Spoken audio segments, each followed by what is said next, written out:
नमस्कार मंडळी, सर्वांना श्री स्वामी समर्थ। आजच्या व्हिडिओमध्ये आपण यमदीपदान कसे करावे, यमदीपदान का केले जाते, यमदीपदान करताना कोणत्या चुका आपल्याला चुकूनही करायच्या नाहीत, तसेच यमदीपदान आपल्याला कधी आणि कोणत्या वेळेत करायचा आहे आणि हा दिवा म्हणजेच यमदीपदान केलेला दिवा लावल्यानंतर दुसऱ्या दिवशी या दिव्याचं काय करायचं, तर अशा सर्व प्रश्नांची उत्तरे तसेच यमदीपदानाची संपूर्ण माहिती तुम्हाला आजच्या व्हिडिओमध्ये मी देणार आहे। त्यासाठी हा व्हिडिओ शेवटपर्यंत नक्की पहा।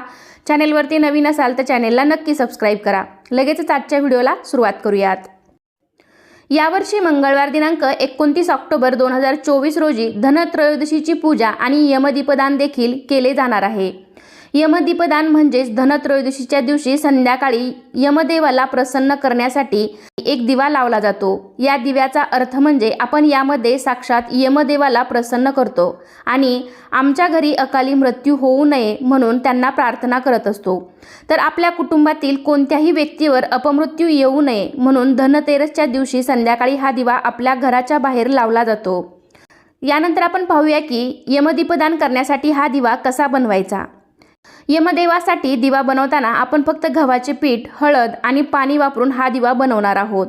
आपल्याला पहिली चूक करायची नाही ती म्हणजे हे पीठ मळताना यामध्ये चुकून सुद्धा मीठ टाकायचं नाही। फक्त थोडीशी हळद टाकून हे पीठ आपल्याला घट्ट मळून घ्यायचं आहे। पीठ थोडं घट्ट मळलं तर आपल्याला दिवा चांगला बनवता येतो। अनेक वेळा आपल्या घरामध्ये चपातीचं पीठ शिल्लक राहिलेलं असतं तर त्यापासून आपण दिवा बनवतो, पण चुकून सुद्धा या पिठापासून दिवा असा बनवू नका, कारण त्यामध्ये आपण मीठ टाकलेलं असतं। तर ही दुसरी चूक सुद्धा तुम्हाला करायची नाही। तर या दिव्यासाठी तुम्हाला वेगळीच कणिक मळायची आहे आणि त्या कणकीमध्ये चुकून सुद्धा मीठ न टाकता फक्त थोडीशी हळद घालून हा दिवा बनवायचा आहे।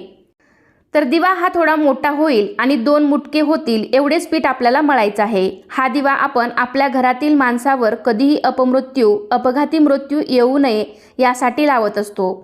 खरं तर नैसर्गिक मृत्यू कोणालाही चुकलेला नाही, म्हणजेच हा दिवा लावल्यामुळे मृत्यू येणार नाही असं अजिबातच नाही, पण यामुळे आपल्या घरातून अचानक कोणीतरी जाणं, अचानक कोणाचा तरी मृत्यू होणं किंवा अपघाती मृत्यू होणं हे नक्कीच टळलं जाऊ शकतं।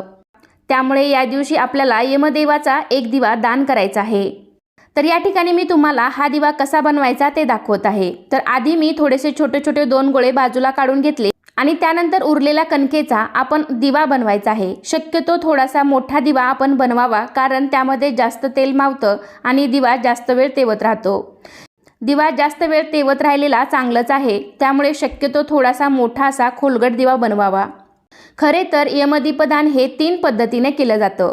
एक म्हणजे मातीचा दिवा, म्हणजे काही ठिकाणी पंती वापरली जाते, काही ठिकाणी कणकेचा दिवा वापरला जातो, तर काही ठिकाणी कणकेचे 13 दिवे लावले जातात।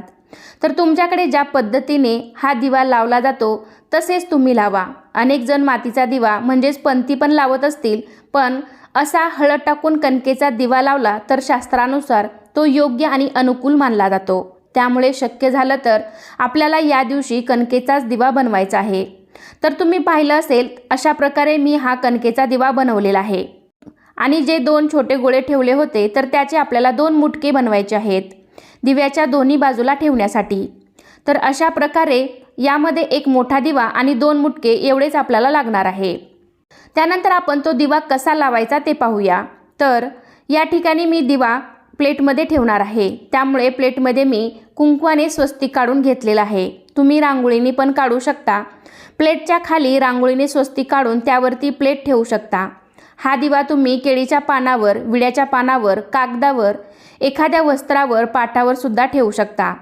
फक्त त्यावरती थोड्याशा अक्षदा म्हणजेच तांदूळ ठेवून आपल्याला त्यावरती तो दिवा ठेवायचा आहे। तांदूळ पण तुम्ही जास्त न ठेवता थोडेसेच तांदूळ ठेवावेत, कारण याचा वापर आपल्याला पुन्हा घरामध्ये करता येणार नाही। तर हा दिवा बनवल्यानंतर तुम्ही देवघरापाशी किंवा घरामध्ये कुठेही त्याची हळदी कुंकू लावून पूजा करू शकता आणि नंतर तो दिवा आपल्याला घराच्या बाहेर नेऊन प्रज्वलित करायचा आहे। तर आज काही यमदीपदान नाही, त्यामुळे मी ही कृती तुम्हाला घरातच करून दाखवत आहे, पण हा दिवा तुम्हाला तुमच्या घराच्या बाहेर दक्षिण दिशेला तोंड करून लावायचा आहे। दक्षिण दिशा ही यमदेवाची दिशा मानली जाते। इतर कोणत्याही दिवशी किंवा कोणत्याही शुभ कार्याला आपण दक्षिण दिशेला तोंड करून दिवा लावत नाही, पण वर्षातून एकदा म्हणजेच धनतेरसला संध्याकाळी आपल्याला असा एक दिवा यमदेवासाठी लावायचा आहे। तर हा दिवा तुम्ही तुमच्या घराच्या अंगणामध्ये, बाल्कनीमध्ये कुठेही ठेवू शकता. म्हणजे आपल्या घराच्या मुख्य दरवाजाच्या बाहेर आपल्याला हा दिवा लावायचा आहे. तर आता मी या दिव्यामध्ये कापसाची वात घातलेली आहे. वात एकेरी न घालता आपल्याला दुहेरी वात घालायची आहे. रोजच्या देवपूजेत किंवा कोणत्याही शुभ कार्यात आपल्याला दुहेरीच वात लावायची असते. एकेरी वात आपण अशुभ कार्यात लावतो. तर त्यानंतर या दिव्यामध्ये आपण तेल घालायचं आहे. तेल घालताना आपण तिळाचं किंवा मोहरीचं तेल वापरावं आणि नसेल तर मग आपल्या घरातील रेग्युलर तेल वापरलं तरी सुद्धा चालेल.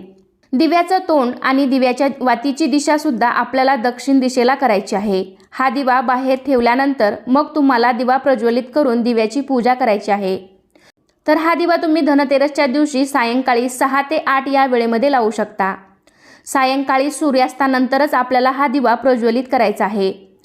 दिवा प्रज्वलित केल्यानंतर दिव्याची पूजा करायची. दिव्याला हळदी कुंकू लावायचं. आपण जे 2 मुटके बनवले होते ते दिव्याच्या दोन्ही बाजूस ठेवायचे आणि त्याची सुद्धा हळदी कुंकू लावून पूजा करायची. अक्षता व्हायच्या, फुले व्हायची. शक्य असेल तर दिव्याला पांढरं फूल व्हायचं. त्यातल्या त्यात सदाफुलीचं पांढरं फूल असेल तर अतिशय चांगलं. नसेल तर तुमच्याकडे जे कोणतंही फूल उपलब्ध असेल तर ते वाहू शकता. पूजा झाल्यानंतर घरातील सर्व सदस्यांनी दिव्याला नमस्कार करायचा आहे आणि एक मंत्र म्हणायचा आहे. तर मंत्र असा आहे, मृत्यूना पाशदंडाभ्या कालेन श्यामयासह त्रयोदशा दीपदानात सूर्यजा प्रियता मम. हा मंत्र म्हणून दिव्याला नमस्कार करावा. किंवा मग तुम्हाला हा मंत्र म्हणायला अवघड वाटत असेल तर ओम यमदेवताय नमः नमस्कारम समर्पयामी असंही तुम्ही म्हणू शकता. दोन्हीपैकी तुम्हाला जे सोपा वाटेल तो मंत्र तुम्ही म्हणू शकता. तर हा मंत्र म्हणायचा आणि शेवटी हात जोडून प्रार्थना करायची की हे यमदेवा, आम्हाला तुम्ही दीपदानाने प्रसन्न व्हावे आणि मृत्यूपाशातून आम्हाला माफ करावे. म्हणजे हे यमदेवा, अपमृत्यू आमच्या घरात होऊ देऊ नकोस, अशी मनापासून यमदेवांना प्रार्थना करावी. घरातील सर्व लहान मोठ्याने दक्षिणेकडे तोंड करून आपल्याला ही प्रार्थना करायची आहे. तर आता हल्ली बाजारामध्ये सुद्धा मोठे मोठे दिवे विकत मिळतात. ते चौमुखी असतात, तर ते दिवे तुम्ही शक्यतो वापरू नका. तसे दिवे तुम्ही डेकोरेशनसाठी वगैरे वापरू शकता. पण यमदेवासाठी लावलेला दिवा हा एकाच वातीचा असावा, जेणेकरून त्याची दिशा दक्षिणेकडे होईल. जर तुम्ही चौमुखी किंवा 4 वातीचा दिवा लावला तर 4ही दिशांना त्याची ज्योत असेल. त्यामुळे शक्यतो एकच दिवा आणि तो पण दक्षिण दिशेकडे तोंड करून लावा. दक्षिण दिशा ही यमधर्माची मानली जाते. कारण हा एकमेव असा दिवस आहे की ज्या दिवशी यमधर्माची दिशा दक्षिण दिशेकडे दिव्याची ज्योत केली जाते, पूजा केली जाते, जेणेकरून घरातील लोकांचा अपमृत्यू टळतो. तर हा दिवा प्रज्वलित केल्यानंतर तो कधी शांत होईल याची वाट बघत बसायची नाही.